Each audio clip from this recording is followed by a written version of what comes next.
This is a day the Lord has made. Let us rejoice and be happy and glad. Spring is finally sprung. It's supposed to be 78 today. It's awesome. How many have been here longer than 3 years? Oh, okay, more than I thought. Well, I pulled up a lesson that I did 3 years ago, and I just wanted to reshare that with you. So if you've already heard it, you can go take a nap. So don't freak out if I fall asleep. But I just wanted to cover it because it is something that is dear to my heart. It's something that we all need to be reminded of, and it's something that you're going to hear again. It's spring. And one thing that we all usually do in spring is spring cleaning inside the house, getting rid of the dust from the house has been all locked up all winter, getting fresh air in the house, cleaning everything. Oh, that doesn't look good. Oh, that's old. That needs cleaning, And then when you go outside, and I know we had limbs blew off of our neighbor's tree from across the street, blew into our yard, that we had to get cleaned up, and we hauled those off last weekend. But we got to do some cleaning around the house. I mowed my yard finally, got it working, and cleaning up boxes from all the deliveries that we've had. At least I got my delivery. And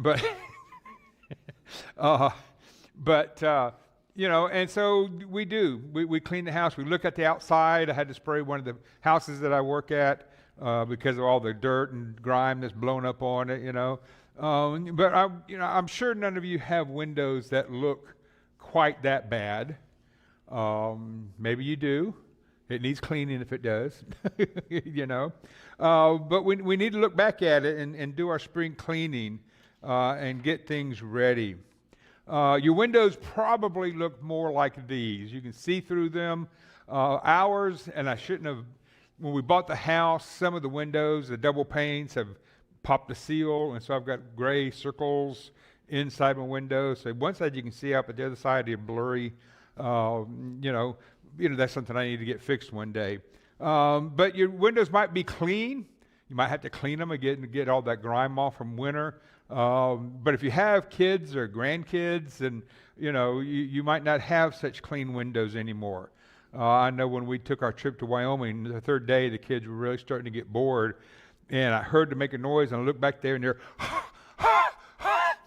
and then they start drawing things, in the window. We've all done it, especially during the winter when it does it automatically. But we've gone back there and drawn things. So that one of my spring cleaning, I was supposed to do it yesterday, but we were busy, But I got to go in there and clean the windows and get all those animals or whatever shapes or whatever words they've written. They even do it on the bathroom mirror. You'll steam up. It's like, oh, what? Okay. But it's just part of it. I remember when our kids were small and my parents lived on about 2 hours away, and they would come to visit us every 2 to 3 weeks. And our kids would stay out there, looking out the window, waiting for my grandparents, go sit outside and wait for them to show up, whatever. And my mother caught on to what they were doing. My mother always came with presents. And they showed up in the motorhome one time. They run out there and they jump in the motorhome. Where's our presents? What do we get? My mother said, nothing. No, me and Mom, what'd you get us? Where'd you get us? Nothing. I didn't bring anything. Oh, they were all upset. She goes, no, what about me? No, we were here for your presents. And it's like, yeah. So my mother found out she was giving them too much, which is what Kathy had been telling her all along.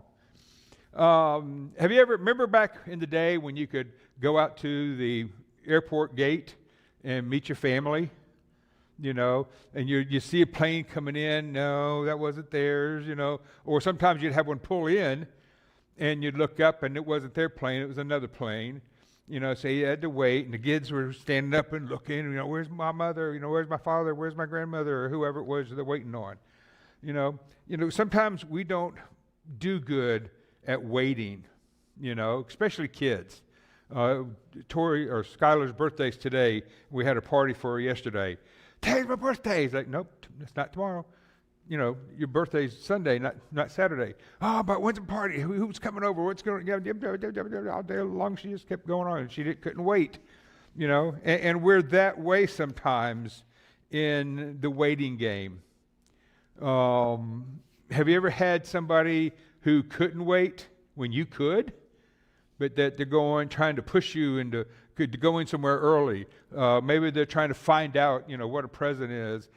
Kathy's younger sister could not wait, and she would go through the house Christmas Eve or day before, week before, whatever, looking for the presents, and she would find them and she would open them, and then she would tell Kathy what she had found. Spoiling Kathy's surprise for Christmas. But sometimes we're like that. And there's some things that we need to be waiting for and other things we can't. There's a song out there by New Song that I really love, and that's what this lesson is based on. And it's called Fingertips and Noses. And I want to read the lyrics for that. Up in the hills somewhere in Kentucky is a little old school way back into nothing, where special kids born with special needs are sent to learn their ABCs. Their teacher, Mrs. Jones, tells them all about Jesus, how in the twinkling of an eye he's coming back to get us, about streets of gold and pearly gates, how they want to go, they just can't wait. And she can't keep them in their seats. They're all at the windows straining to see. And its fingertips and noses pressed to the window panes, longing eyes, expectant hearts for him to come again. All they know is that they love him so. And if he said he'd come, he's coming. And they can't keep their windows clean for fingertips and noses. Well, she tried to explain to the kids about his coming. Oh, she tried to calm them down, but they just wouldn't listen.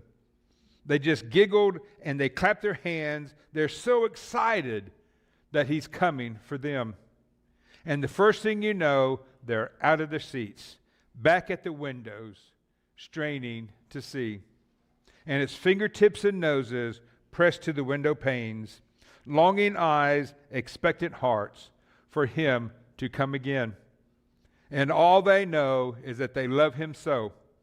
And if he said he'd come, he's coming. And they can't keep their windows clean for fingertips and noses. Isn't that beautiful? How clean are your windows at home?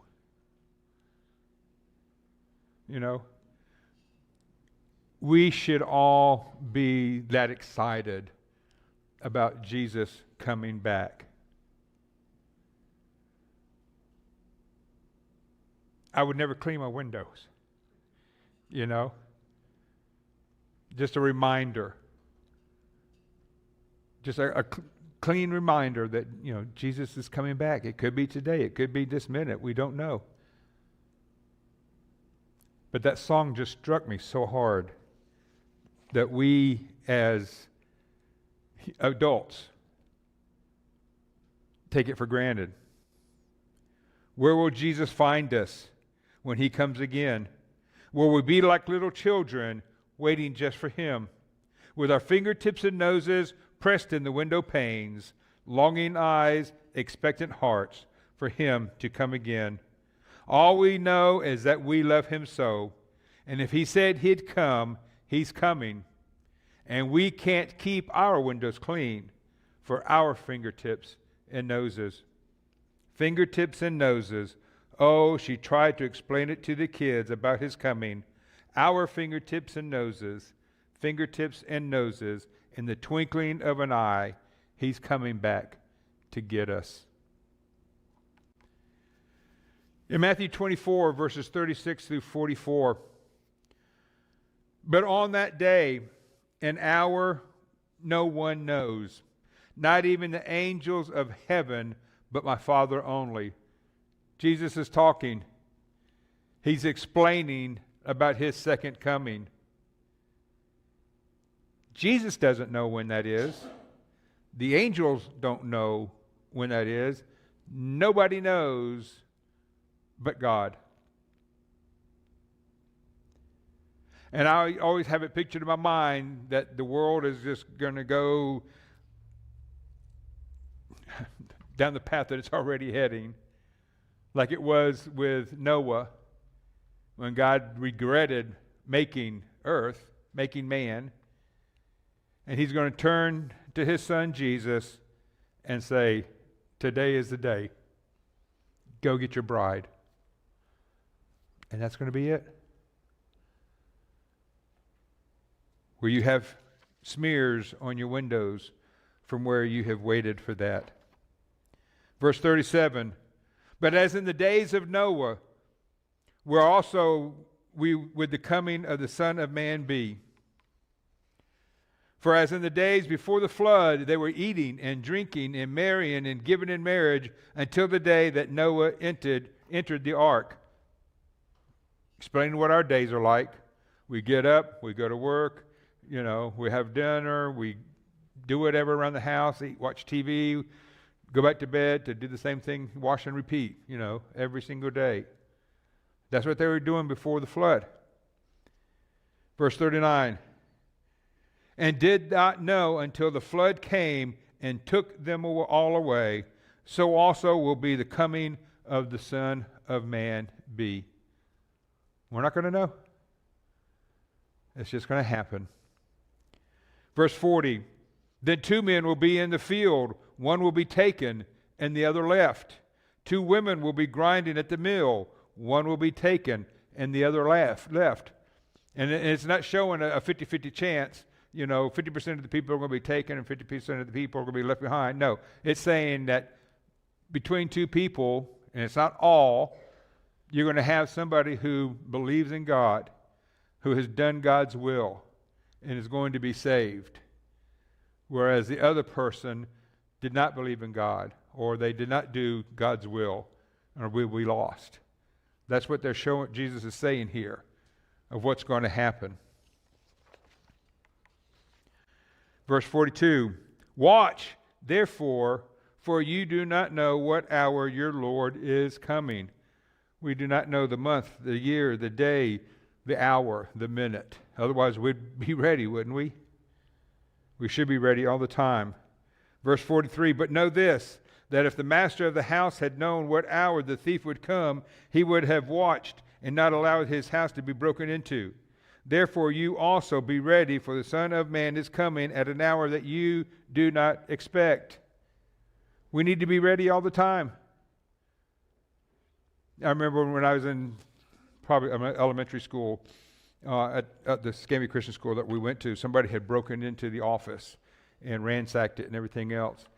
And I remember, I don't know what day it was, a Friday night or whatever, Dad took me and our shepherd to the school. And we hid, in one of the classrooms and watched and waited to see if the guy was going to come back again. And he didn't,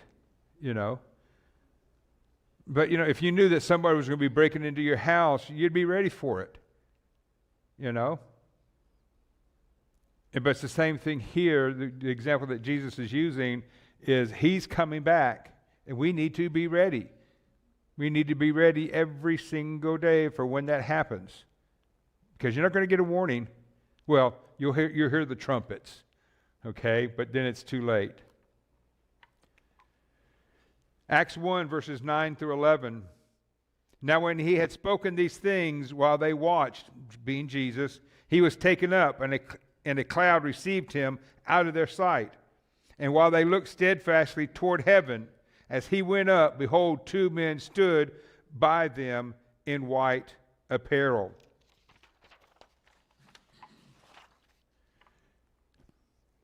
Now when he had spoken these things while they watched, he was taken up, and a cloud received him out of their sight. And while they looked steadfastly toward heaven as he went up, behold, the 2 men stood by them in white apparel, and said to them, Men of Galilee, why do you stand gazing up into heaven? This same Jesus, who is taken up from you into heaven, will also come in like manner as you saw him go up into heaven. Okay? So the men of Galilee are watching Jesus ascend, And the two angels come down and say, why are you looking up? That's over with. Now he's going to be coming back at some day. That's what you need to be looking out for. That's what you need to be ready for. Okay?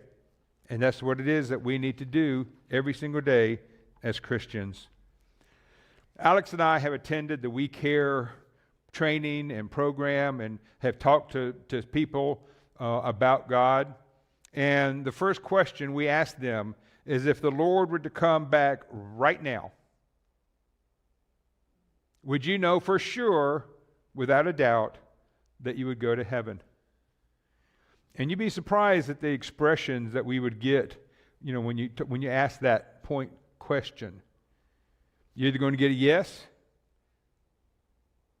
which you talk to them about that to find out why they say yes, make sure that they're basing it on the truth and facts. Okay? They're going to say, I hope so. I don't know. Or they're going to say no. And we have a chart that we go down through, and it tells us scriptures and things to say and do to each of those answers. And those answers have same things, and you just keep going down. You had to train for that for a week, so that you could be prepared to talk to somebody about it. So I'm asking you, if the Lord were to come right now, this very instant, do you know for sure, without a doubt, that you would go to heaven? Where do you think? You don't have much time to think about it. The Bible tells us, yes, that we can know for sure. 1 John 5:13. These things I have written to you who believe in the name of the Son of God, that you may know that you have eternal life, and that you may continue to believe in the name of the Son of God. So it's not wrong for us to say, yes, I know that I'm going to go to heaven. We should have that attitude. We know ourselves. We know our religious state. And if if you're sitting here and you say, well, I hope so, then talk to us. Let us move that to the yes column. Find out why you think you don't know. Because you need to know. Maybe you do know and you just don't want to face the fact. This verse you've heard me preach on a long time, over and over and over again. Matthew 7, verse 21. Not everyone who says to me, Lord, Lord, will enter the kingdom of heaven, but only the one who does the will of my Father who is in heaven. Believing in God, being baptized, coming to church every Sunday, reading your Bible, is not everything. It's not everything. We've got to do the will of God. And we find that in scriptures. We talk about it in class. I preach about it from up here. It's more than just being here. You've got to be willing to do what it is the scriptures tell us to do. James 4, verses 13 through 17. Come now, you who say, today or tomorrow we will go to such and such a city, spend a year there, buy and sell, and make a profit. Whereas you do not know what will happen tomorrow. For what is your life? It is even a vapor that appears for a little time and then vanishes away. When we lived in Kashmir and Leavenworth, when you came east out on Highway 2, east out of Kashmir, there was an apple juice factory. And out of it was a steam pipe, and it was always steam. And every time I'd go through it at night, and you know what I'm talking about, there was lights, and the steam would be highlighted. And then it would come up nice and thick and white, and then disappear. And every time I saw that, I thought of this verse. That's my life. We're here just for a short time. We're just a vapor. Verse 15, instead you ought to say, if the Lord wills, we shall live and do this or that. But now you boast in your arrogance. All such boasting is evil. Therefore, to him who knows to do good and does not do it, to him it is sin. And he's not saying that, it's summer, we're going to take a vacation, we're going to make all these plans, we're going to get our passport if we need to, save up money and learn about the town we want to go visit. No, you can do that. But remember, you're not promised that vacation. You're not promised another breath, another day, another week, another month. And we need to keep that in our mind, is what he's saying.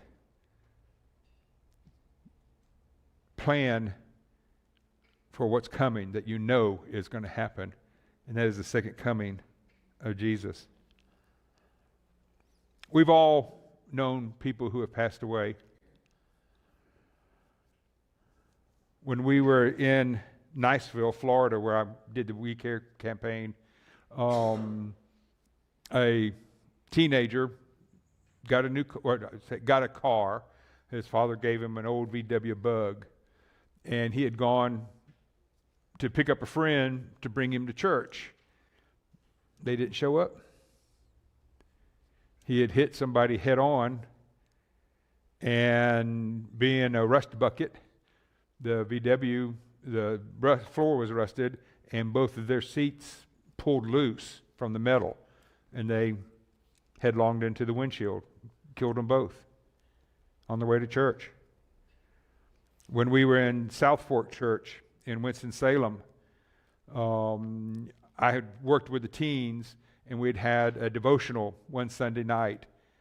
And I remember this one girl, she had a black beret on and everything, just the way she carried herself and all that. I noticed her. And the next morning, she was going to school, and it was a curve. She fell off, went off the side of the road, overcorrected, came back across the roads, hit the hillside, came back, got T-boned, and killed her. Out here at the valley, we had another teenager, Laura, and her and I kidded around because we worked with the teens and everything. We kidded around, and Monday morning, she got her sister, and they were going to Idaho where they had lived, and they were finishing up their school year, and she crossed, going 90, the first exit, I think it is, second exit into Idaho. She had fallen asleep, went into the median, came up back on towards the highway, and did what I called a Dale Earnhardt. The median, the barrier, metal cement barrier, she hit it sideways, and her head went through the side window and smashed her head and killed her. We never know. We need to always be ready for that day when Jesus comes back. As we read a few slides back in Matthew 24, verses 36 to 44, verse 36 stated, "But on that day and hour no one knows, not even the angels in heaven, only God in heaven knows." And I like this slide, and I don't know if you can really see it or not. You get the angels coming in, Jesus coming down, the trumpet is blowing, but down here in the bottom is a graveyard. And you see people, and it shows them as people, of course, not a spirit or whatever, but rising up when Jesus is coming down. In 1 Thessalonians 4, verses 13 through 18, "But I do not want you to be ignorant, brethren, concerning those who have fallen asleep, which is died, lest you sorrow as well as others who have no hope. But if you believe that Jesus died and rose again, even so will bring with him those who sleep in Jesus. For this we say to you by the word of the Lord, that we who are alive and remain until the coming of the Lord will by no means precede those who are asleep. For the Lord himself will descend from heaven with a shout, with the voice of an archangel, and the trumpets of God, and the dead will rise first." And that's what I liked about that picture. It shows the dead rising first. Then we who are alive and remain shall be caught up together with them in the clouds to meet the Lord in the air. The Lord is never going to set foot on this earth again. Okay? He can't, because it's sinful. And thus he said, thus we shall always be with the Lord. Therefore, comfort one another with these words. Okay? We should be comforting each other with those words. And then Revelations 20, verse 13, and the sea gave up their dead who were in it. Death and Hades gave up the dead who were in them, and they were judged, each one of them, according to what they had done. So we are going to be judged according to our deeds, according to our faith, according to what we have done. Have we done the will of God? It's going to be too late to change. So we have to be ready today. I want to end this morning with a poem based on the "'Twas the night before Jesus came." "'Twas the night before Jesus came, and all through the house not a creature was praying, not one in the house. Their Bibles were laying on the shelf without care, in hopes that Jesus would not come there. The children were dressing to crawl into bed, not once ever kneeling or bowing a head. A mom in her rocker with baby in her lap were watching the late show while I took a nap. When out on the east there rose such a clatter, went out on my feet to see what was the matter. Away to the window I flew like a flash, tore open the shutters and threw back the sash. When what to my wondering eyes should appear but angels proclaiming that Jesus was here. With a light like the sun sending forth a bright ray, I knew in a moment that this must be the day.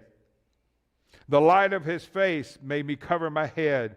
It was Jesus returning, just like he had said. And though I possessed worldly wisdom and wealth, I cried when I saw, in spite of myself. In the book of life, which he held in his hand, was the name of every saved man. He spoke not a word as he searched for my name. When he said, "It's not here," my head hung in shame. The people whose name had been written with love, he gathered to take to his Father above. With those who were ready, he rose with not a sound, while all the left were left standing around. I fell to my knees, but it was too late. I had waited too long, and thus sealed my fate. I stood and I cried as I ran out of sight. Oh, if only I had been ready tonight. In the words of this poem, this meaning is clear.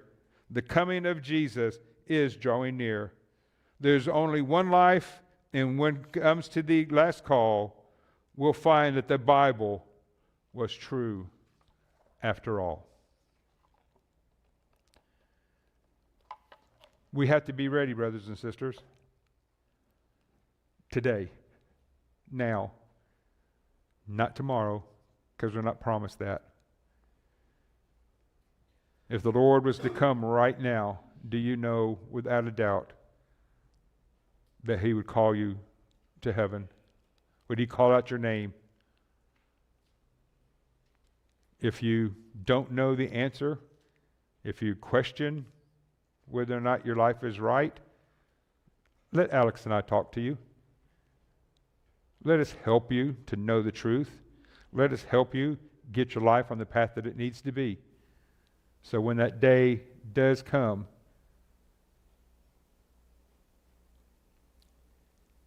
and it might not be the second coming, but it could be, as the people I've shared with you, it could be your time.